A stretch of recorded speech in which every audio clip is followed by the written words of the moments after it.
The three men headed to the International Space Station to join Expedition 25 start their mission with more than a year and a half of spaceflight experience among them, even though one is a first-time flyer and another has spent 3 weeks on orbit.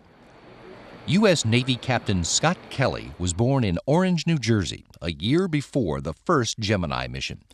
As a boy growing up in nearby West Orange, he remembered the first moon landing, but being an astronaut wasn't exactly high on his agenda.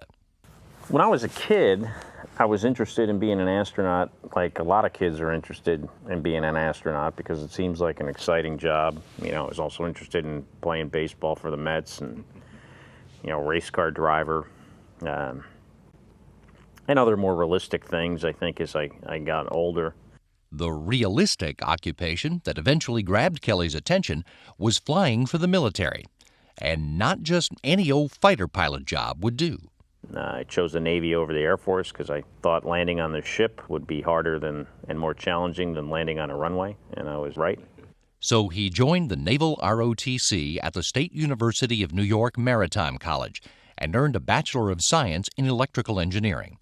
After pilot training and a few years of overseas deployment in a fighter squadron, Kelly was selected for the Navy Test Pilot School, and then earned a master's in aviation systems from the University of Tennessee in 1996, the same year he was selected as an astronaut, in the same class with his twin brother, Mark. Kelly was the pilot on the 1999 Hubble Space Telescope servicing mission, commanded the 2007 shuttle flight that delivered the International Space Station's S5 truss segment, and sees this flight as the next challenge. Basically, we fly in space to see if we can fly in space longer, and if we want to venture away from our planet, we need to know how to do that. But then there's also the medical research we can do on board, the material science, the other types of basic science that are equally, in my opinion, important. Flight engineer Alexander Kaleri is one of the most experienced space travelers in history and should finish this flight ranked second for the most time spent on orbit. He was born and raised in Jurmala, a seaside town near the capital of Latvia, and Yuri Gagarin's spaceflight is the only one he doesn't remember. In August of 1961, then German Titov flew. It was the second flight, a one-day flight on board Vostok 2. So I can remember this flight very well. And I was 5. And I can say that then I was 7 or 8. I have no doubts then I'll be a cosmonaut. Kaleri was influenced by his father, a navigator and paratrooper who became an engineer in civilian life, and counseled his son that it might be more interesting to design spacecraft and fly them rather than just be a pilot. At the end of high school, I looked through the list of institutes in the Soviet Union. It was a thick book. And I saw one institute in Moscow, Moscow Institute of Physics and Technology, and one of the departments was called Department of Aerophysics and Space Research. I thought, oh, it's for me.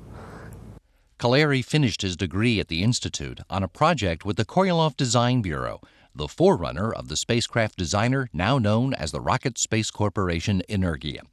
He went to work for Energia right out of college, developing design and test documentation for the Mir space station, and was selected as a cosmonaut of Energia in 1984. He made his first trip to space as flight engineer on Mir 11.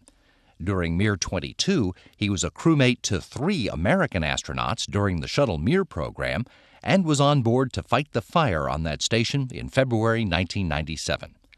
Kaleri was on the Mir 28 crew that prepared the Russian station for deorbiting and was flight engineer on the International Space Station's Expedition 8 crew in 2003 and 2004, compiling 610 days on orbit on those 4 spaceflights. Why does he do what he does? How to explain the necessity of going behind the horizon. It's very human quality. So it's maybe most valuable frontier for humankind. Space flights and going into space and to live off or Earth orbit and into the deep space. Flight engineer Oleg Skripochka was born in the city of Nevenomysk in the Stavropol region in the North Caucasus. His father's military career meant moves to many locations, including Russia's far eastern Kamchatka Peninsula, before finally settling in the city of Zaporozhye in southeastern Ukraine. As a young boy, Skripochka wanted to be an officer, like his father. Then my plans changed. And then probably in the 9th grade, I was about 15 years old, I happened to hear from a classmate that we do have an organization that prepares future cosmonauts. Skripochka talked his way into this young cosmonaut school, where lessons in skydiving and scuba were just a part of the curriculum. I took classes on cosmonautics, on the hardware and technologies that is used in space, also just general philosophical issues such as why we're doing this and where we want to go from here. When he traveled to Moscow as part of the school's team for the Koryolov reading competition, he was introduced to the Bauman Moscow State Technical University and cemented his choice of college.